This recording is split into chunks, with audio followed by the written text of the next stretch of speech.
एक गांव में एक गरीब लकड़हारा रहता था। वह रोज जंगल में जाकर लकड़ी काटता और उसे बेचकर अपने परिवार का पेट पालता था। एक दिन वह नदी के किनारे एक पेड़ पर चढ़कर लकड़ी काट रहा था कि अचानक उसकी कुल्हाड़ी नदी में गिर गई।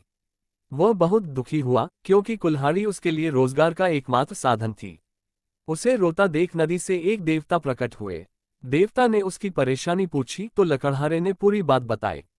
देवता ने उसे सांत्वना दी और नदी में डुबकी लगाकर एक सुनहरी कुल्हाड़ी लेकर बाहर आए।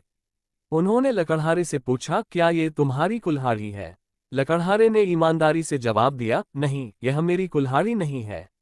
देवता ने दूसरी बार नदी में डुबकी लगाई और इस बार एक चांदी की कुल्हाड़ी लेकर बाहर आए। उन्होंने फिर पूछा, क्या ये तुम्हारी कुल्हाड़ी है? लकड़हारे ने फिर से कहा, नहीं, ये भी मेरी कुल्हाड़ी नहीं है। अंत में देवता ने एक साधारण लोहे की कुल्हाड़ी नदी से निकाली और पूछा, क्या ये तुम्हारी कुल्हाड़ी है? इस बार लकड़हारा खुश हो गया और बोला, हाँ, यही एक गांव में एक गरीब लकड़हारा रहता था। वह रोज जंगल में जाकर लकड़ी काटता और उसे बेचकर अपने परिवार का पेट पालता था।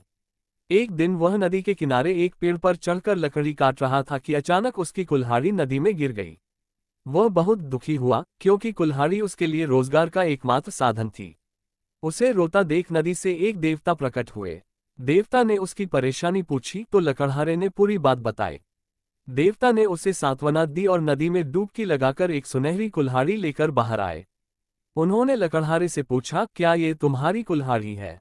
लकड़हारे ने ईमानदारी से जवाब दिया, नहीं, यह मेरी कुल्हाड़ी नहीं है।